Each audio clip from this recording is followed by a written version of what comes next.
Morning students. आज हम आपके लेकर आए हैं tense, correct form of the verb. तो आज हम पढ़ेंगे टेंस के बारे में और दूसरी चीज है कि correct form of the verb क्या होती है। तो देखिए, कुछ नहीं है दोस्तों, ये दोनों ही चीज एक ही बात है। टेंस को ही एक तरह से correct form of the verb कहा जाता है, क्योंकि इसमें क्या होता है कि करेक्ट फॉर्म का मतलब ये होता है, करेक्ट का मतलब होता है सही फॉर्म वाले रूप ऑफ द वर्ब क्रिया का। जैसे कि परीक्षा में कोई क्वेश्चन पूछा जाता है कि सी खाली जगह और प्ले नाउ, तो उसमें क्या होता है कि करेक्ट फॉर्म का मतलब सही रूप भरना होती है। वर्ब क्रिया में जो क्वेश्चन में एक वर्ब आती है या नहीं भी दे, लेकिन उस वाक्य को पहचाना जाता है कि वाक्य हमारा कौन से टेंस का है, और उस वाक्य को पहचान करके उस खाली जगह में या उसका आंसर हमें एक तो हेल्पिंग वर्ब लगाई जाती है और एक मेन वर्ब लगाई जाती है। तो वो सब्जेक्ट के अनुसार लगाई जाती है और टेंस के अनुसार लगाई जाती है कि कौन सा टेंस है।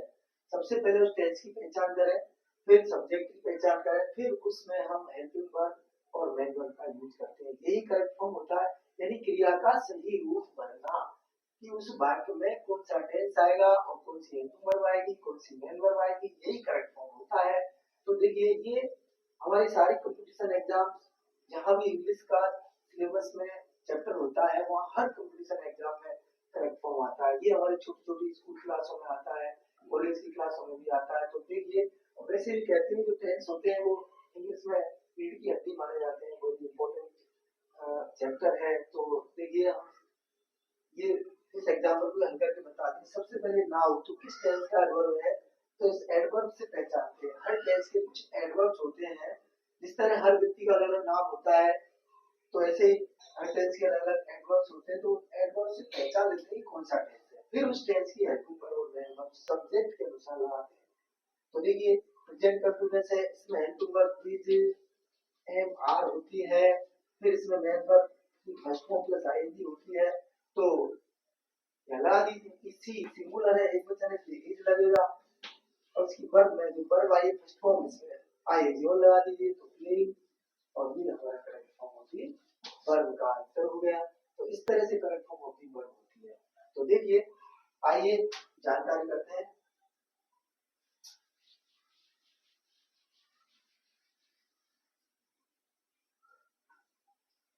देखिए, आज हम आपको करेक्ट फॉर्म का ही चैप्टर बताएंगे। टेंस के बारे में तो दूसरी वीडियो में देखेंगे, लेकिन हम देखिए सबसे पहले क्या होता है कि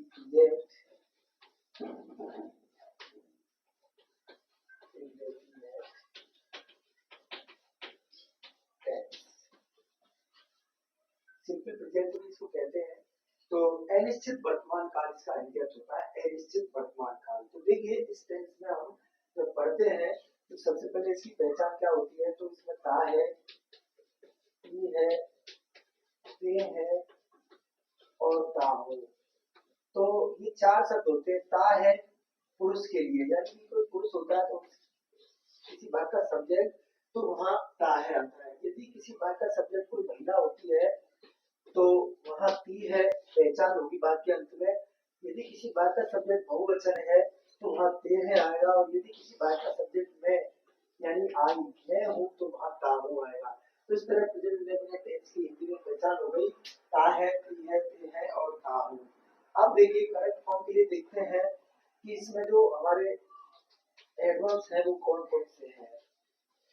तो देखते हैं इस टेंस के कौन कौन से एडवर्ब्स हैं जिनसे हम वाक्य की पहचान करेंगे। तो always, sometimes, daily, hardly, rarely, sparsely, frequently, usually, generally,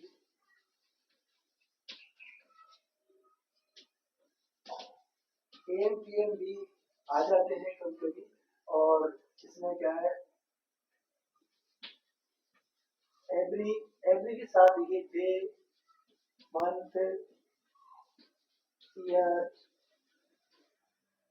week,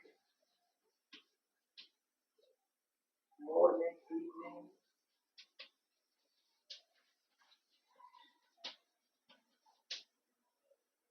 आदि शब्द आ जाते हैं। वंस, ट्वाइस, देखिए तो यहाँ पर इस प्रेजेंट इंडेफिनिट टेंस के जो एडवर्ब्स है इसमें सबसे ज्यादा एडवर्ब्स है। देखिए ऑलवेज, हमेशा, समटाइम्स, कभी कभी, daily, hardly, rarely, scarcely, frequently, usually, generally, AM, every day, every month, every year, every night, every week, every morning, every evening, इस तरह वन से ट्वाइस से ये सारे जो एडवर्ब है इसी टेंस में है। तो जैसे ही किसी सेंटेंस के अंदर ऐसे कोई एडवर्ब आता है तो हम पहचान लेते हैं कि वो प्रेजेंट इंडेफिनिट टेंस का सेंटेंस है और उसमें ऐसी की क्रिया का यूज किया जाता है। आगे देखते हैं कि इस टेंस के अंदर हेल्पिंग वर्ब कौन सी होती है और मेन वर्ब क्या होती है। तो देखिए इस टेंस के जो अफर्मेटिव सेंटेंस होते हैं यानी कि जो हमारे साधारण वाक्य होते हैं उनके अंदर एचबी नहीं होती है। यानी प्रेजेंट इंडेफिनिट टेंस में साधारण वाक्यों के अंदर हेल्पिंग वर्ब नहीं होती है। एम बी की वर्ब की फर्स्ट फॉर्म का यूज करते हैं। अब देखिए हेल्पिंग वर्ब नहीं होती है तो उसके लिए क्या किया जाता है, तो ध्यान से सुनना है। जब हेल्पिंग वर्ब नहीं है तो वर्ब की फर्स्ट फॉर्म के साथ हम सिंगुलर सब्जेक्ट के साथ, हमारे जो सिंगुलर सब्जेक्ट है, अब देखिए यहाँ इस सिंगुलर सब्जेक्ट कौन कौन से होते हैं, ही, शी, इट, दिस, दैट और कोई एक वचन संज्ञा, मतलब जो एक होता है वो सिंगुलर सब्जेक्ट होता है।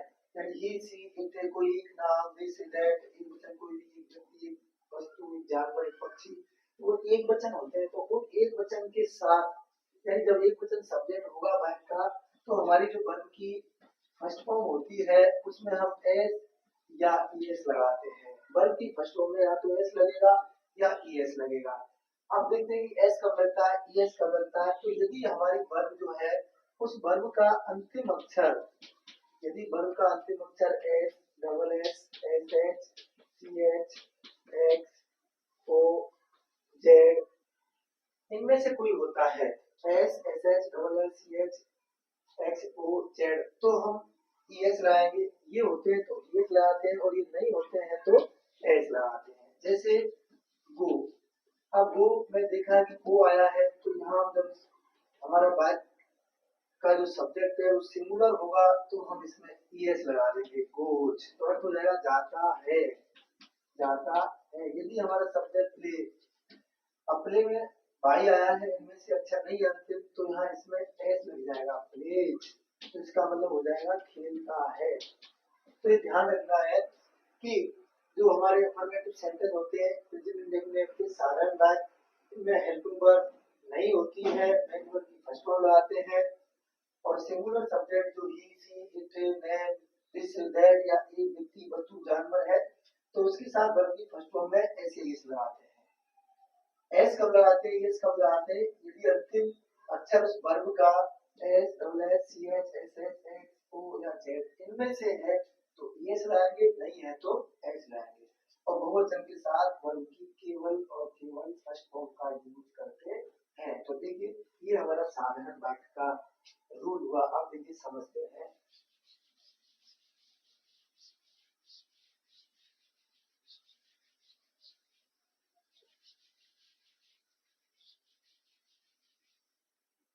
यहाँ देखते हैं हम कि जैसे कि इंग्लिश में हम पाठ देखते हैं, सी खले गए,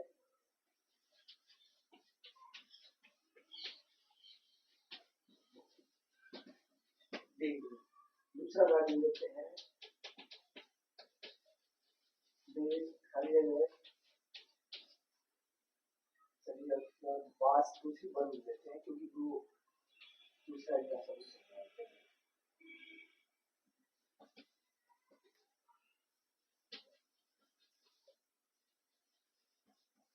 अब देखिए यहाँ हमने दो सेंटेंस दिए हैं, पहला है सी खले गो टू स्कूल डेली, दूसरा है दे खले वास दिस एवरीथिंग। तो यहाँ सबसे पहले सेंटेंस की पहचान करिए, डेली आ गया तो इसका मतलब प्रेजेंट इंडेफिनिट टेंस का सेंटेंस है। दूसरा देखिए एवरी वीक आ गया तो ये भी प्रेजेंट इंडेफिनिट का सेंटेंस है। तो अब इनमें पहचान करिए, सिंपल सेंटेंस है ऐसा वाक्य ऐसा बैग जिसमें नोट नहीं होता और ना ही क्वेश्चन मार्क होता है और ना ही ऐसा चिन्ह होता है जिसमें आदि बोधक, तो वह बैग हमारा अफर्मेटिव होता है, साधारण बैग होता है। तो इस बैग, दोनों बैगों के अंत में ना ऐसा चिन्ह है ना ऐसा है और ना ही इसमें नोट है, जो साधारण बैग है। अब साधारण बैग का नियम हमने लिखा है कि एक वचन सब्जेक्ट होता है तो कोई भी फर्स्ट फॉर्म में एस इंग्लिश लगाते हैं, अगर अंत में ओ एक्स जेड एस एच हो तो एस लगाते हैं, तो एक वचन सब्जेक्ट है, अंत में ओ है, इसलिए आंसर इसका वो में ये सही आया, बोझ। सी गोज टू स्कूल नहीं है, वो जगह बिताने जाती है।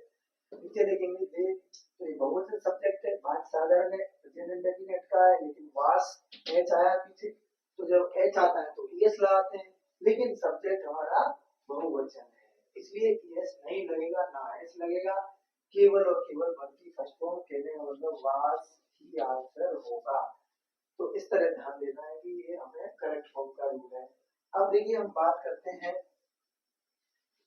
ये तो करेक्ट फॉर्म की बात हुई, अगर हमें बाइक बनाने हैं तो कैसे। तो देखिए बाइक के लिए हम लिखते हैं कि वह रोजाना एक कहानी लिखता है, तो ये हमारा एक सेंटेंस है हिंदी का। इसकी इंग्लिश कैसे बनाएंगे, तो इसकी अंग्रेजी बनाने के लिए हमें कितनी चीजों की आवश्यकता पड़ती है। देखिए सब्जेक्ट, ये तो एडवर्ब है, फिर हमें ये ऑब्जेक्ट हो गया और फिर ये हमारी वर्ब हो गई। तो एक सूत्र होता है हमारा, सबसे पहले सब्जेक्ट होता है, उसके बाद हमारी हेल्पिंग वर्ब आती है, फिर एनवी आती है, फिर उसके बाद ऑब्जेक्ट आता है, और ऑब्जेक्ट के बाद आता है प्लेस, और प्लेस के बाद आता है टाइम, और बाद में कुछ बचा हो तो आ जाता है तो स्टॉप लिख देते हैं। तो सबसे पहले सब्जेक्ट, उसके बाद हेल्पिंग वर्ब, फिर मेन वर्ब, फिर ऑब्जेक्ट, फिर प्लेस, फिर टाइम। तो ये पहचान के लिखे जाते हैं। सब्जेक्ट क्या होता है, तो हिंदी के बाद में जो कार्य को करने वाला है, जो कार्य कर रहा है, वो सब्जेक्ट होता है। दूसरा, अब सब्जेक्ट हमारे दो प्रकार के होते हैं, एक वचन और बहुवचन। इसलिए अगर एक वचन सब्जेक्ट है तो एक वचन हेल्पिंग वर्ब लाएंगे, बहुवचन सब्जेक्ट है तो बहुवचन हेल्पिंग वर्ब लाएंगे। दूसरा नंबर एचपी, तो हेल्पिंग वर्ब हमें टेंस से मिलती है, हर टेंस में लिखा जाता है, हर टेंस की अलग अलग हेल्पिंग वर्ब होती है। ये भी दो प्रकार की होती है, एक वचन और बहुवचन। सब्जेक्ट एक वचन है तो एक वचन हेल्पिंग वर्ब लगेगी, सब्जेक्ट बहुवचन है तो बहुवचन हेल्पिंग वर्ब लगेगी। दूसरा मेन वर्ब, मेन वर्ब भी हमें टेंस में बताया जाता है कि कौन सी फॉर्म लगेगी। मेन वर्ब की मुख्य रूप से तीन फॉर्म होती है, first form, second form, third form और एक चौथी फॉर्म। इसमें हम आईएनजी लगा के, फर्स्ट फॉर्म में आईएनजी लगा देते हैं, वो चौथी फॉर्म बन जाती है। तो उसमें टेंस में बताया जाता है कि कौन सी लगती है। फिर प्लेस, उससे पहले ऑब्जेक्ट आता है, तो ऑब्जेक्ट का प्रयोग हमेशा मेन वर्ब की बात करते हैं। तो ऑब्जेक्ट क्या होता है, जो क्रिया का परिणाम होता है वो ऑब्जेक्ट होता है, तो ये मुख्य क्रिया के बाद ही लगाया जाता है। और फिर इसके बाद प्लेस, स्थान, बाकी पहचान कर लेने की जगह का नाम स्थान होता है जहाँ कार्य किया जाता है, टाइम समय होता है। तो देखिए एक बार फिर इनको हम बताते हैं कि कैसे पता लगाएंगे इनके बारे में। सबसे पहले सब्जेक्ट को ढूंढना है हिंदी के बारे में, तो आप उस सेंटेंस से क्वेश्चन करिए कि कौन, जो काम हो रहा है वो कौन कर रहा है, तो सब्जेक्ट आ जाएगा। जैसे जैसे राहुल खेल रहा है तो कौन खेल रहा है, राहुल। हेल्पिंग वर्ब पेन से मिल जाती है मेन वर्ब, तो मेन वर्ब होती है, यानी क्रिया क्या होती है वो क्रिया।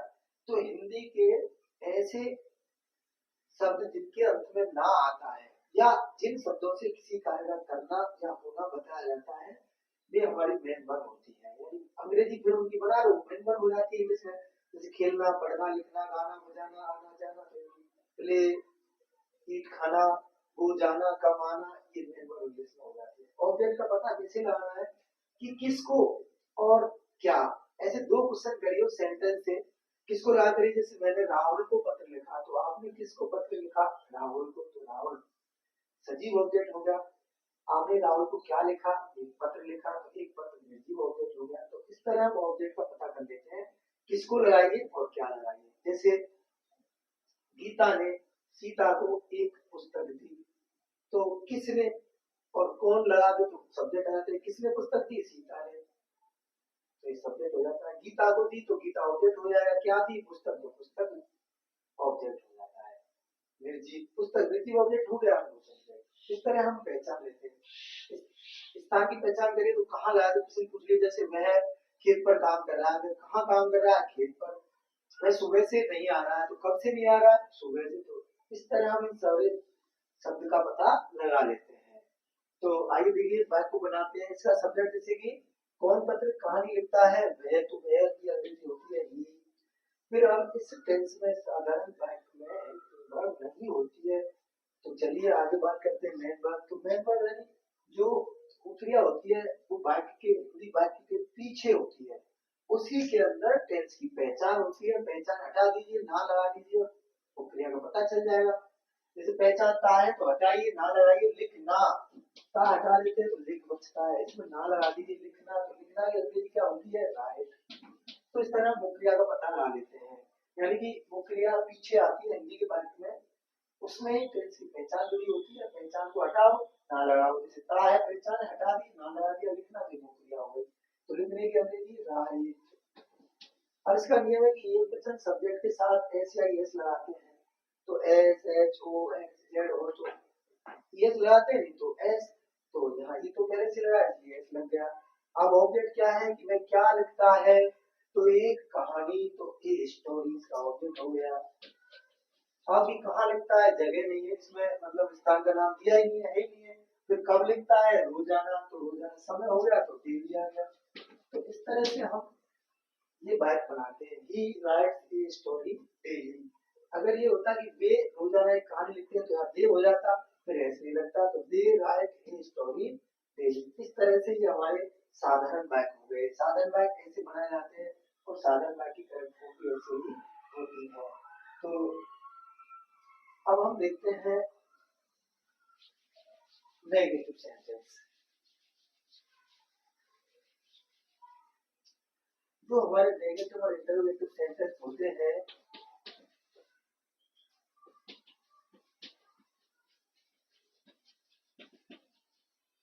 तो नेगेटिव और इंटरोगेटिव सेंटेंस होते हैं, इनको किस तरह से बनाए जाते हैं? तो देखिए, इनको नेगेटिव में नॉट होता है, इससे पहचान हो जाती है। इंटरोगेटिव सेंटेंस के अंत में क्वेश्चन मार्क लगा होता है, इसलिए इनकी पहचान इससे हो जाती है। तो हम इनके रूल्स देखते हैं। देखिए, नेगेटिव सेंटेंस जब इस टेंस के बनाए जाते हैं तो हेल्पिंग वर्ब कौन सी लगती है? तो हमारी एक वचन सब्जेक्ट जो होते हैं, ही, सी, इट, देम, दिस, दैट, इनके साथ हम एक वचन के साथ डर लगाते हैं। और जो हमारे बहुवचन सब्जेक्ट होते हैं, I, we, you, they, I, we, you, they, इनके साथ डू लगाते हैं। ये हेल्पिंग वर्ब है। और हमारी जो मेन वर्ब होती है उसकी हम वही फर्स्ट फॉर्म लगाते हैं। तो ये नियम है। सिंगुलर सब्जेक्ट के साथ डज हेल्पिंग वर्ब, प्लूरल के साथ डू, और एंडिंग की फर्स्ट फॉर्म। जैसे हम एक सेंटेंस लेते हैं कि वे यहाँ नहीं रहते हैं। तो यहाँ बात को देखें, नहीं आ रहे, फिर नेगेटिव है, तो यहाँ सब्जेक्ट हुआ हमारा दे। अब हेल्पिंग वर्ब लगाइए, लेके साथ में लगेगी डू, क्योंकि बहुवचन है। फिर नहीं लगा दीजिए नॉट। फिर मुख्य क्रिया, मुख्य क्रिया ले, रहते हैं तो ते है, हटा के ना, रहे ना, रहना की अंग्रेजी होती है लिव। तो ये बन गया दे डू नॉट लिव। फिर स्थान यहाँ, हियर, तो ये बन गया हमारा नेगेटिव सेंटेंस कि they do not live here, तो यहाँ नहीं रहते हैं। ऐसे ही हमारे जो इंटरोगेटिव सेंटेंस होते हैं दो प्रकार के होते हैं। एक तो होते हैं क्या से शुरू होने वाले, दूसरे होते हैं जिनके बीच में क्या, क्यों, कब और कहाँ आते हैं। तो ऐसे बात जिनके बीच में क्या, कब, कहाँ, क्यों ये आते हैं, तो उनको हम डब्ल्यूएच वर्ड से बनाते हैं। जैसे कब की अंग्रेजी वैन, क्या की अंग्रेजी वॉट, क्यों की अंग्रेजी व्हाई होती है, तो उनसे बनाते हैं। लेकिन जो क्या से शुरू होते हैं हिंदी में, ऐसे वाक्यों को हम इंग्लिश में बनाते हैं तो हेल्पिंग वर्ब से शुरू करते हैं। तो देखिए इसका सूत्र है, सबसे पहले हम हेल्पिंग वर्ब लगाएंगे, उसके बाद हम सब्जेक्ट लगाएंगे, फिर अगर नॉट लगाएंगे तो नॉट लगा देंगे, नहीं तो एनपी लगाएंगे, उसके बाद हमारा ऑब्जेक्ट, फिर हमारा प्लेस, फिर टाइम, और क्वेश्चन मार्क लग जाएगा। अगर इनके बीच में क्या क्यों कब आ रहे हैं, तो इसी सूत्र में हम यहाँ सबसे पहले उस डब्ल्यूएच वर्ड को लगा लेते हैं जो क्वेश्चन पूछ रहा है। जो क्वेश्चन वर्ड है, व्हाट, हु, व्हिच, हाउ, कैसे। तो देखिए एक सेंटेंस बनाते हैं, क्या आप मुझे जानते हो। तो यहाँ देखिए ते हो हटा दीजिए, जानना ये वर्ब हो गई, तो इसके आगे कोई अंग्रेजी नहीं होती है, हेल्पिंग वर्ब भी इसका अर्थ देता है। तो शुरू में क्या आया है, इसलिए हेल्पिंग वर्ब से बनाते हैं। तो इस टेंस में हेल्पिंग वर्ब डूडल होती है। आप बहुवचन है इसलिए डू लगाइए, आपकी अंग्रेजी डू, सब्जेक्ट आ गया, फिर जानने की यानी क्रिया लगाइए तो नो, उसके बाद ऑब्जेक्ट है, किसको जानते हो, तो मुझे, तो मुझे की अंग्रेजी मी, इसमें और कुछ बचा नहीं, क्वेश्चन मार्क लगा दीजिए। डू यू नो मी, क्या आप मुझे जानते हो। अगर मैं कहूँ कि आप मेरे बारे में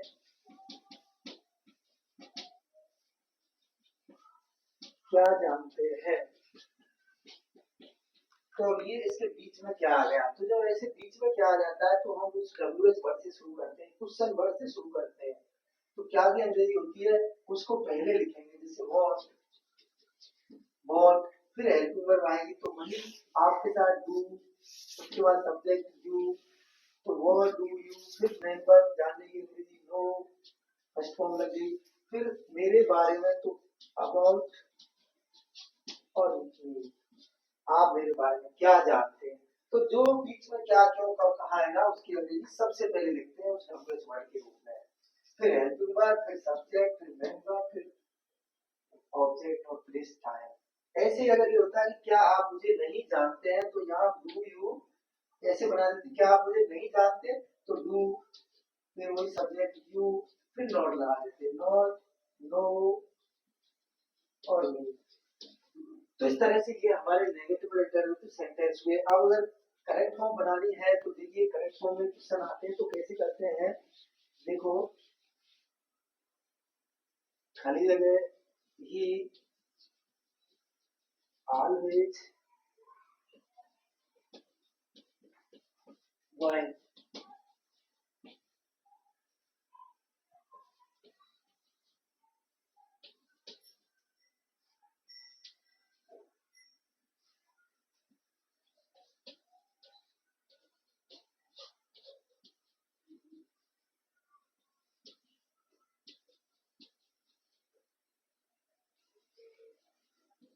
अब यहाँ ये दोनों क्वेश्चन मार्क लगे हुए हैं, यहाँ ऑलवेज आ गया प्रेजेंट इंडेफिनिट है, यहाँ एवरीडे आ गया तो प्रेजेंट इंडेफिनिट है, ये नेगेटिव, ये इंटरोगेटिव हो गया, हम इसमें नॉट भी लगा दें तो ये नेगेटिव इंटरोगेटिव हो जाएगा। तो देखिए ये एक वचन है इसलिए क्या हेल्पिंग वर्ब आ जाएगी, डज आ जाएगी, यहाँ नॉट भी आ जाएगा और फर्स्ट फॉर्म ड्रिंक है ये आ जाएगा, तो इसका आंसर हो जाएगा does he always not drink wine. फिर ये है व्हेन, फिर लाइन सी, तो यहाँ भी सिंगुलर है इसलिए डज, और यहाँ रिटर्न की फर्स्ट फॉर्म आ जाएगी। तो इस तरह से ये प्रेजेंट इंडेफिनिट टेंस हुआ, और इस तरह से इसकी करेक्ट फॉर्म दोनों हमने आपको एक ही वीडियो में एक साथ समझा दिए हैं। लेकिन अभी भी हम प्रेजेंट इंडेफिनिट के बारे में आगे एक वीडियो और बनाएंगे, इसमें इन एडवर्ब्स के अलावा और कहाँ-कहाँ हम प्रेजेंट इंडेफिनिट टेंस का यूज कर सकते हैं। तब तक के लिए वेट करें नेक्स्ट वीडियो का, और इसी को बार-बार देखें और इसको ध्यान से याद रखें, क्योंकि यदि हमने पहला टेंस अच्छी तरह से याद कर लिया है तो आने वाले टेंस जो होते हैं उनमें हमें दिक्कत नहीं आएगी। और ये वैसे थोड़ा सा जटिल है इसलिए इसी को अच्छी तरह से पढ़ें। तब तक मिलते हैं नेक्स्ट वीडियो में। Thank you so much for watching the class.